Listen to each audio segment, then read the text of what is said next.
E você que acompanha a programação da TV Difusora, nesse momento eu estou do lado da vítima, a criança que desde os 9 anos de idade vem sendo abusada pelo próprio pai. Hoje ela tem 12 anos e ela decidiu, mesmo abalada, mesmo um pouco nervosa, decidiu contar o que ela vem sofrendo porque quer que a justiça seja feita. Você decidiu contar para sua mãe, para sua tia, porque você não suportava mais, é isso?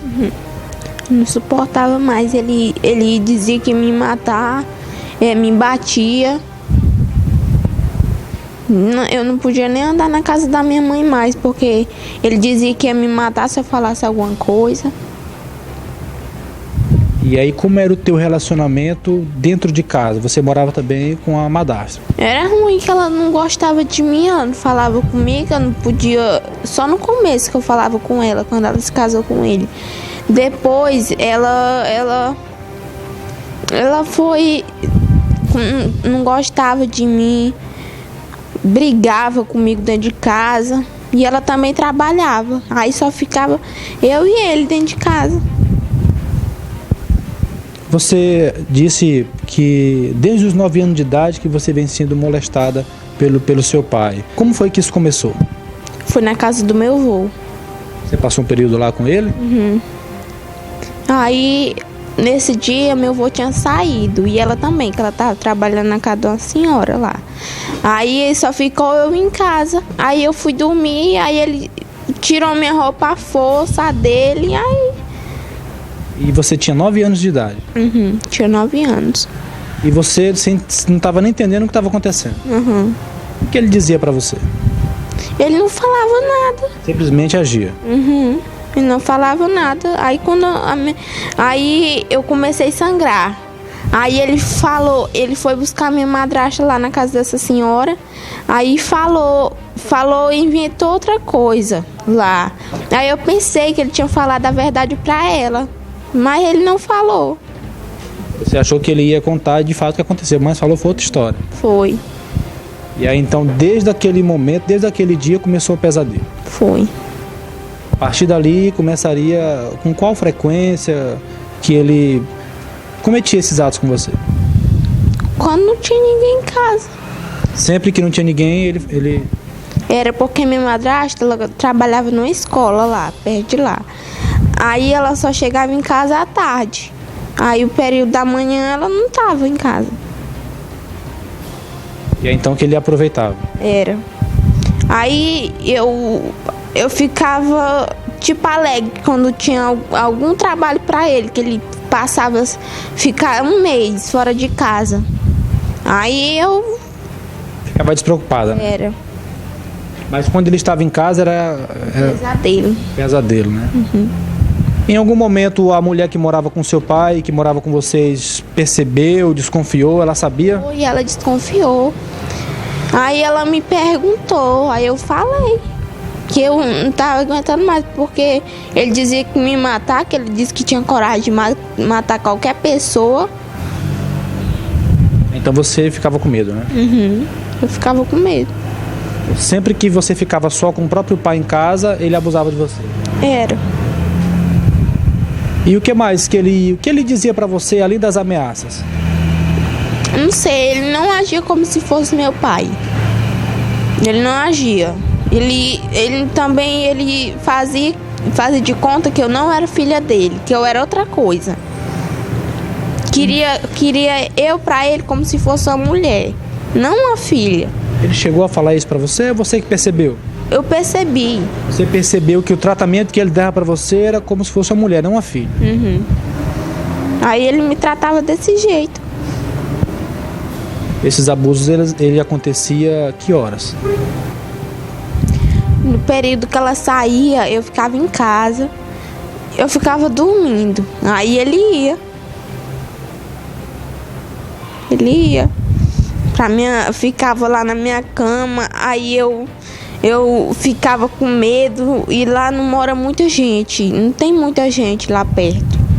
Aí não dava de eu gritar ninguém, porque lá perto da minha casa só tem 3 casas. É muito afastado lá. O que você dizia pro seu pai? Eu dizia que ia contar pra minha mãe, aí ele me espancava. E ele dizia, uma vez ele me bateu, que aí meu braço ficou roxo. E ele disse que era pra me dizer que foi outra coisa, que eu peitei alguma parede. E ele dizia que me ia matar se eu falasse pra alguma amiga minha, pra minha avó, pra minha mãe. E isso tudo no período de 3 anos. Foi. Qual foi a última vez que você sofreu abuso pelo seu próprio pai? Fevereiro. Fevereiro, né? Qual período? Foi, no dia 20. Como foi nesse dia a ação dele? Foi que a minha madrasta, ela tava por Parapebas. Aí eu fiquei em casa só com ele, por medo. Aí eu já tinha ido nesse dia pra casa da minha avó. Aí a minha avó disse que era pra mim dormir lá. Aí eu fui. Aí eu fiquei lá, eu tentei fechar a porta, porque lá tinha uma porta. Ele dormiu na sala e eu entrei pra dentro do quarto dele e fechei essa porta, mas só que ele conseguiu abrir. Isso de noite, de madrugada? Foi, de noite. A sua avó já estava dormindo? Não, a minha avó estava na casa dela, em outro povoado. Eu tinha vindo de lá. Eu tentei fechar a porta, mas ele abriu. O que ele disse nesse dia? Todas as vezes que ele fazia isso, ele não falava nada, ele agia de forma diferente. Simplesmente calado. Uhum. E a afeição, a face dele, como que era? Você conseguia olhar para ele? Não. Você não olhava para ele? Eu chorava, só isso, porque não dava de eu gritar ninguém. Não dava porque eu não tenho força pra mim empurrar ele e sair correndo. E depois que ele praticava o abuso, qual era a reação dele? Ele voltava a ser e agir de forma normal. Ia dormir. Como se nada tivesse acontecido.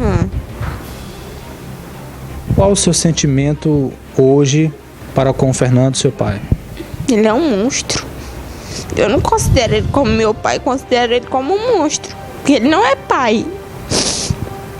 Ele era pra ele já estar preso. Não era pra ele estar nem vivo mais. Quer dizer que no dia 23 de junho que você foi à delegacia com a sua mãe, você fez o exame e aí a delegada não ouviu isso que você falou para nós agora? Foi, ela não ouviu. Ela não ouviu o seu depoimento? Ela não ouviu. O que a delegada conversou com você? Ela perguntou só se ele tinha feito isso mesmo comigo. Aí eu falei, aí ela disse que era pra nós sair. Aí nós só voltemos pra casa. Você falou que sim e bastou pra delegada? Foi. Ela não perguntou detalhes? Foi, não perguntou. O que você achou quando você saiu da delegacia naquele dia? Eu achei que ela não soube perguntar o que era pra ela perguntar, porque ela tinha esse direito de perguntar isso, porque ela é uma delegada, ela tem que perguntar tudo, detalhe do que aconteceu, e ela só perguntou isso. Hoje você mora com a sua tia com medo do Fernando? Tenho medo. Tenho medo dele. Porque quando eu tava na casa da minha mãe, eu tinha mais medo dele ir lá, porque meu padrasto, ele trabalha o dia todo. E ele só volta pra casa assim à tarde. E aí só fica eu, a minha mãe e a minha irmã em casa. Eu tenho medo. Ele falava em matar você? Foi. É verdade que ele obrigava você a assistir filmes pornográficos? Isso com que frequência? Nesse dia também.